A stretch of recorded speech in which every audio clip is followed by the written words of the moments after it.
du GFM. Aujourd'hui, nous recevons M. Djiby Guissé, président de l'AMES, Association des métiers de la musique du Sénégal. Donc aujourd'hui, il va nous parler de leur journée porte ouverte qu'il organise le 5 mai prochain. Bonsoir, M. Guissé. Bonsoir, mon frère. Est-ce que vous pouvez nous parler un peu de votre journée porte ouverte? Oui, nous sommes en train donc de nous organiser aujourd'hui parce que c'est une nécessité que les acteurs comprennent l'importance en fait de l'organisation, de leur mobilisation pour la défense en fait de leurs droits. Nous sommes aujourd'hui conscients que les décrets d'application ont été signés parce que les lois ont été votées depuis 2008 et aujourd'hui nous avons eu le privilège d'assister donc à la signature des décrets d'application pour la naissance de la nouvelle société de gestion collective. Et sur ce, nous nous sommes dit qu'il est important de rassembler les gens, de les informer de la situation, de les préparer aussi à ce qui arrive, c'est-à-dire à l'organisation et à la mobilisation qu'on doit faire, vraiment pour que la signature de ce décret puisse donner en fait ses fruits. Parce que ceci dépendra tout simplement de notre organisation et de notre détermination. Et qu'aujourd'hui, quel est votre objectif par rapport à cette journée de porte?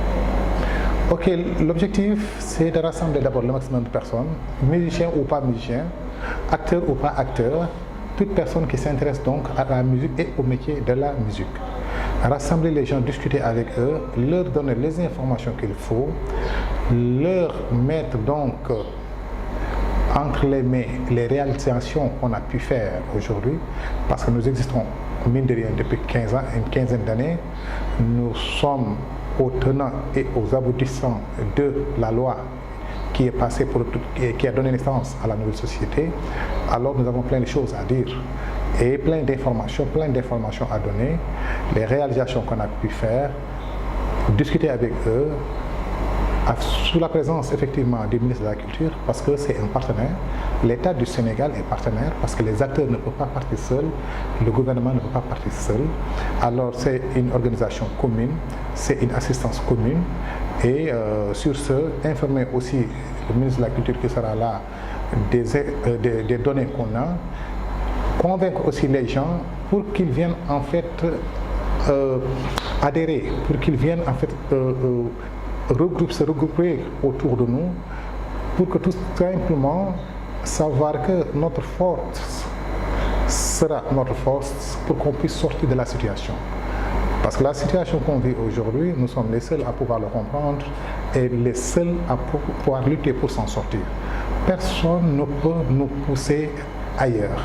C'est notre force qui peut nous pousser vers la mobilisation, vers le positif.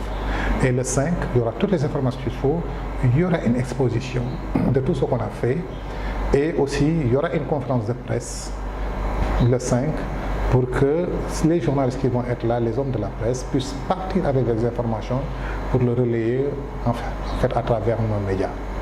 Alors c'est quelque chose de très riche sur lequel nous pouvons nous pencher pour vraiment avoir l'audace d'aller encore ensemble, tirer les jeunes avec nous et les personnes expérimentées. Est-ce que vous pouvez nous parler aussi de la nouvelle société Oui, la nouvelle société, ce qui s'est passé est que la nouvelle société a été notre premier point, c'est-à-dire c'était l'aspect juridique, c'était le premier point de l'AMS. On se disait que nous avons beaucoup voyagé, la musique sénégalaise existe depuis, les artistes sénégalais ont sillonné le monde, nous avons des mégastars comme Youssou Ndour, comme Baba Mal, comme Ismaël et autres, Son Seck. Alors il est inadmissible qu'au Sénégal, qu'on continue de se faire gérer par un bureau. Un bureau sénégalais d'artistes.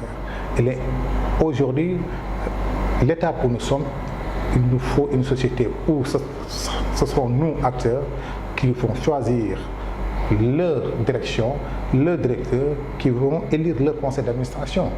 Parce que nous finançons nous-mêmes, le BZA est financé par les artistes eux-mêmes, alors il est important aussi de créer son autonomie. Ceci est parti de là, les idées qu'on a eues, les informations, l'expérience qu'on a acquise à travers le monde, dire que nous voulons le changement chez nous.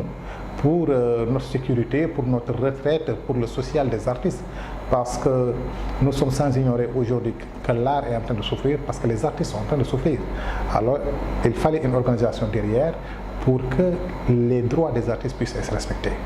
Et aujourd'hui, nous avons cette nouvelle société qui va naître, où le BZA serait dissous dedans, et tout le personnel du BZA est repris, parce que nous sommes des acteurs, nous ne sommes pas des travailleurs bureaucrates.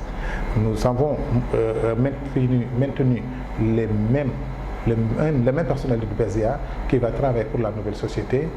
Et ceci dit tout simplement que c'est un premier pas, c'est quelque chose d'important, d'historique pour le Sénégal d'avoir une société de gestion collective où tous les acteurs culturels, que ce soit musiciens, que ce soit danseurs, les plasticiens littéraires et autres sont dedans. Dans un premier temps, au moins pour que l'art puisse vivre autre chose, en profiter, développer aussi notre tourisme qui est en train de souffrir. Quel est l'avantage de cette nouvelle société? L'avantage. Oui, l'avantage est qu'au moins, il y a ce qu'on appelle les droits voisins. Les droits d'auteur, c'était seulement les chanteurs, les auteurs et les arrangeurs, et aussi les écrivains. C'était ça tout court. C'est-à-dire auteurs, compositeurs, arrangeurs. Les écrivains sont les auteurs. Et aujourd'hui, avec la nouvelle société, il y aura les interprètes, il y aura les danseurs, il y aura les comédiens, il y aura les producteurs, il y aura les plasticiens, les photographes, les artistes plasticiens et tout quoi. Ça, tous ces gens-là vont pouvoir profiter en fait des fruits de cette nouvelle société. Tout ce qui se récupérera je dirais pas royalties, mais ce que les télés vont payer et les radios pour les droits des artistes, tout ce qui se récupérera au niveau de la copie privée, ce sera des redevances qui vont être en fait distribuées à ces acteurs. Et il n'y aura pas seulement que les musiciens, que nous, mais au moins d'autres artistes, les instrumentistes dans les orchestres aussi vont pouvoir en profiter. Alors l'avantage, c'est ça. Maintenant, nous allons parler de la Journée internationale du travail. Donc, en tant que président de l'AMES. Ouais, c'est le 1er mai. Ouais. Est-ce que l'année dernière, vous avez eu à déposer un cahier de doléances? On n'a pas eu à déposer. D'abord, nous ne sommes pas considérés comme des travailleurs, parce qu'on ne l'a pas. C'est ça la raison de la lutte aujourd'hui. Nous n'avons aucune reconnaissance aujourd'hui. Aucune reconnaissance, raison pour laquelle nous ne manifestons pas, nous ne fêtons pas, parce que nous ne sommes pas considérés comme des travailleurs. Et nous luttons pour cela, parce qu'il nous faut le statut de l'artiste. Et c'est dedans, c'est déjà signé. Il faut l'application. Il y a le statut de l'artiste. Au moins que l'on sache qui est artiste, qui ne l'est pas, que l'artiste puisse jouir en fait de ses droits, que ce soit de sa sécurité sociale et tout. Alors là, nous serons considérés comme des travailleurs.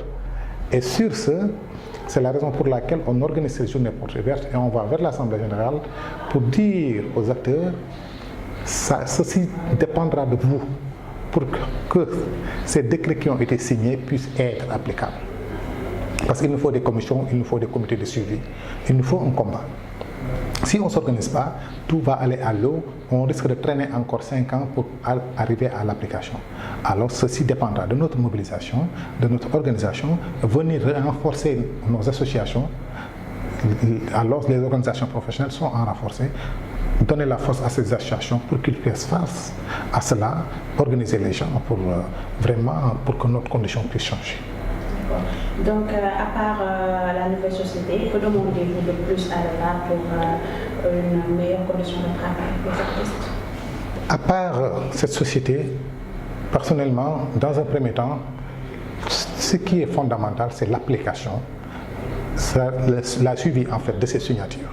C'est-à-dire qu'il y ait des comités aujourd'hui, qu'on leur donne les moyens au conseil d'administration, que l'on donne les moyens en fait aux acteurs pour pouvoir s'organiser, qu'on subventionne ces associations, qu'on donne les moyens au conseil d'administration, au comité de pilotage, pour que ces artistes puissent prendre en fait en main leur destin. Autre chose encore importante en dehors de cela, c'est-à-dire la suivi, c'est-à-dire que l'application de la loi. En dehors de cela, il faut un fonds. Il faut un fonds de promotion au projet ou bien un fonds de soutien au projet culturel. Parce qu'aujourd'hui, Tout acteur qu'on voit a un projet, mais il n'y a pas de fonds qui puissent arriver à vraiment financer les projets que nous avons. Nous ne demandons pas, comme on dit en Wolof, mais plutôt il faut un fonds, une banque culturelle pour financer les projets que nous avons. C'est mieux que de donner gauche à droite. Ce n'est pas intéressant. Mais une banque culturelle, si nous avons cette banque culturelle, nous avons le fonds GIP à côté, nous pourrions financer nos propres projets et puis c'est le Sénégal qui va en bénéficier. Le dernier mot, que les gens se préparent à l'Assemblée générale de l'AMS qui aura lieu le 2 juin à Doutasek. Le 2 juin, on va aller à l'Assemblée générale, que les gens qui sentent qu'ils ont le temps, l'énergie, et je ne dirais pas l'expérience, mais la volonté, parce que l'expérience s'acquiert après, ils ont l'énergie, la volonté, qu'ils viennent occuper en fait les commissions qui sont là, qu'ils viennent se joindre à nous pour le travail commun qu'on a, parce que c'est un intérêt commun. On lutte depuis des années, depuis une quinzaine d'années, c'est pour l'intérêt commun. La naissance de la nouvelle société en fait montre cela, que c'est pour l'intérêt commun, ce n'est pas des intérêts individuels, que les gens viennent renforcer leur association, parce que c'est leur association, c'est de l'association de personnes, qu'ils viennent les renforcer, qu'ils se préparent pour l'Assemblée générale. Le 5, c'est la journée porte ouverte à Blaise Senghor, et l'Assemblée générale, c'est le 2 juin, qu'ils viennent se joindre à nous, vraiment, pour qu'on redynamise cette association pour leur intérêt. Voilà. Internaute GFM.sn, nous étions avec M. Lissé. Merci beaucoup. Merci beaucoup.